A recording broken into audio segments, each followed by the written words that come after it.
Hi there. Welcome back to Char's Nail Art channel, where we're not doing nail art, but we're gonna do some plate backing for you. This is part 2 of we're backing the lace set plates.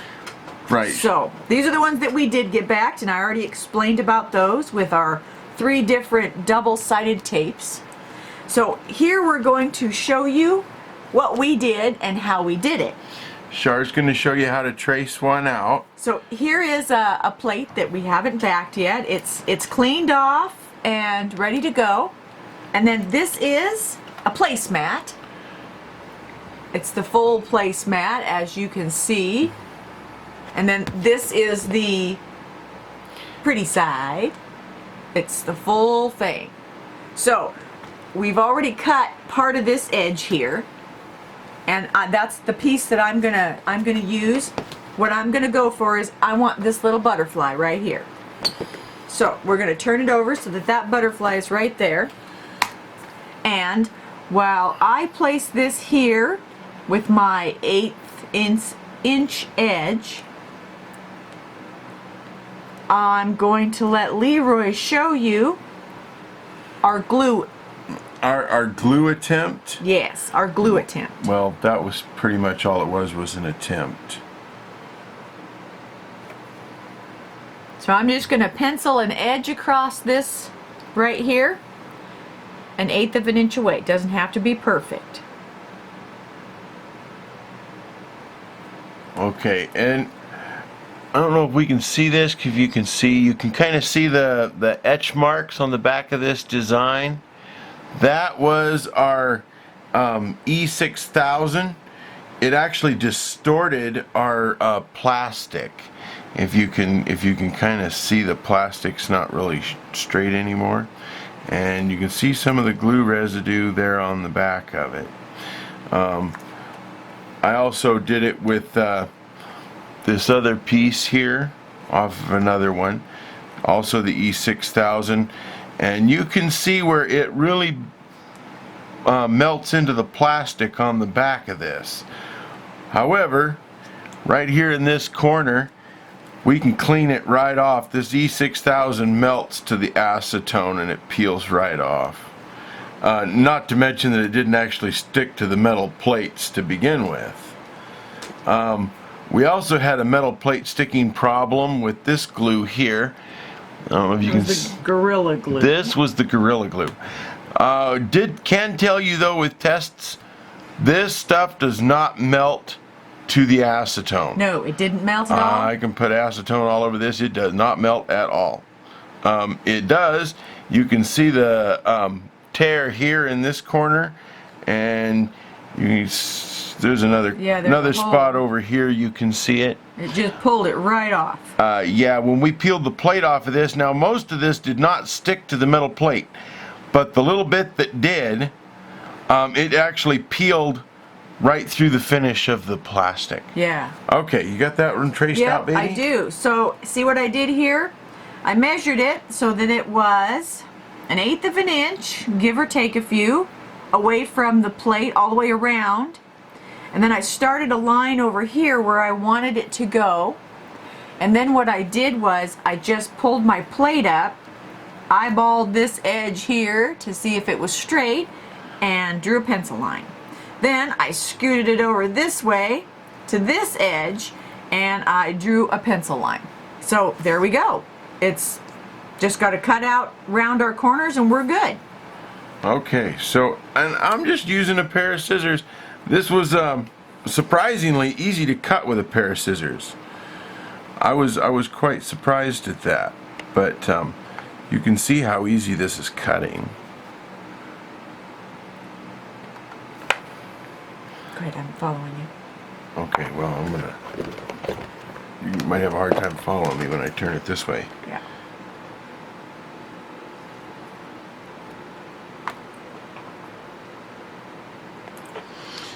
Okay.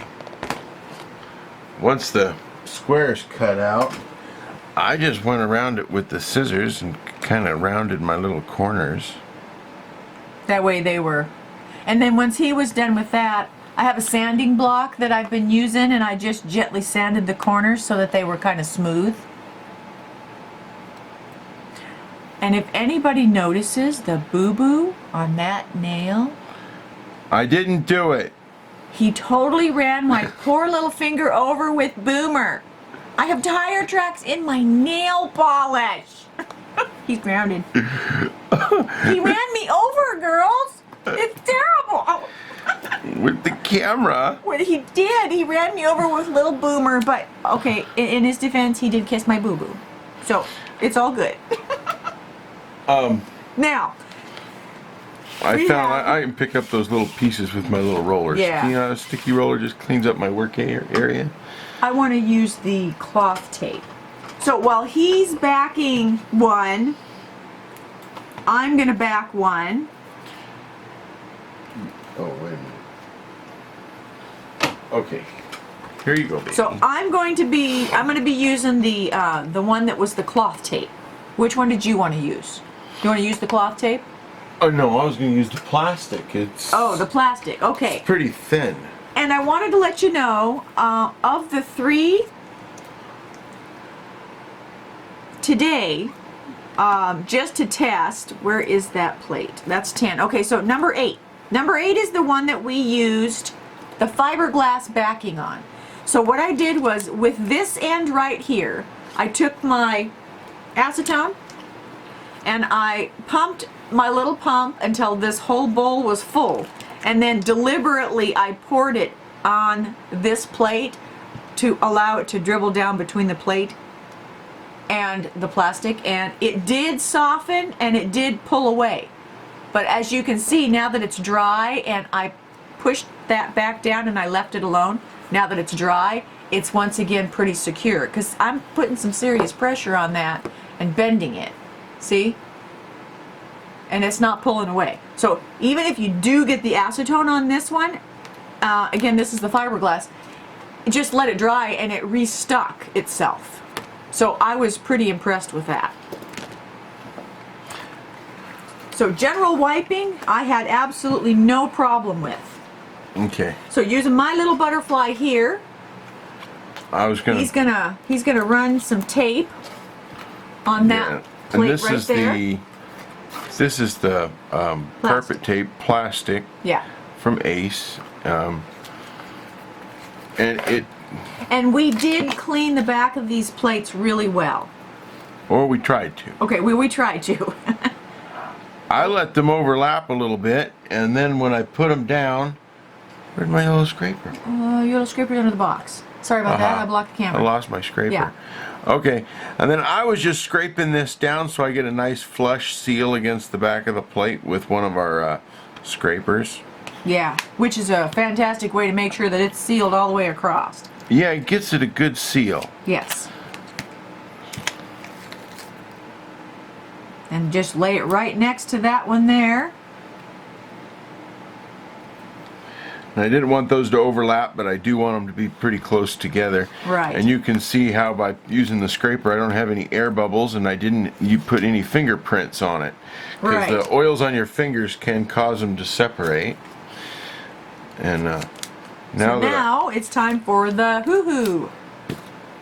Right. And for that part, all I did was just take the sharp box hoo-hoo. Yeah, the sharp box knife. And remember I was telling you, we just run it across the edge. Yeah, you can see I just run it around the edge. You see that? Yep. That's what I'm following you for. Just like that. And be careful when you're doing this. Do not cut yourself. Right.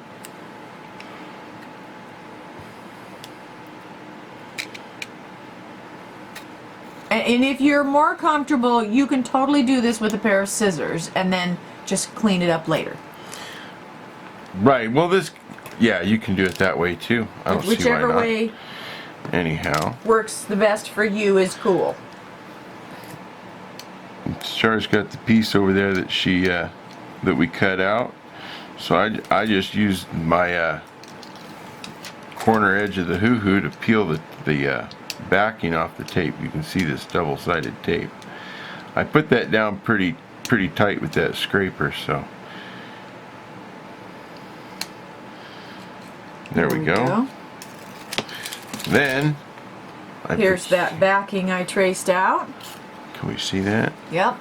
Okay. So line it up as Yes, straight you're gonna as want to line that up pretty straight before you stick it down, because once it's down, it does not like to come off. Yeah. So kind of make sure you got it where you want it. Right. It's kind of a one-shot deal. And again, I press it down pretty firm, and I work it from one side to the next to make sure it pulls all the air bubbles out. Yes. And pushing also will help. Oh, that'll bond pretty tight. And it doesn't take long either. So there you are. And there, it's one backed plate. You can see by the flex in it. Yeah. Pretty well backed. Yeah. See? I'm going to do this for you guys so you can see. I'm pulling on that corner. See the flex? So yeah, it works really well. Oh, and look how cute her little butterfly came out. And I did get the little butterfly. See? Oh, I cut the wings off that one. But that's okay. I got that one. Okay. So there is one backed plate. We do hope that you've enjoyed this video. We did get a comment that sometimes if these have a back, they don't fit in a certain holder. Right. And I did explain in the comment, we use albums, scrapbook albums. Yeah, yes, we use a scrapbook album with a photo holder. Right, and we got the different sized sheets that go inside for the different sized photos, and then whichever ones fit in the pocket, that's the plates we put in there. Yeah, these are 3x6 slots that we put those in, so it's got 8 slots on a page. Yes.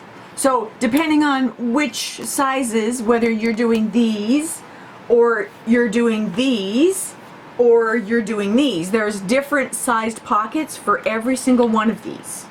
And it works nice. Okay. So we do hope that this video has been informative and that you will have enjoyed it. And of course, we appreciate your thumbs up, and we always enjoy your comments below. If you'd like to see how we did the album, please leave in the comments below. And until next time.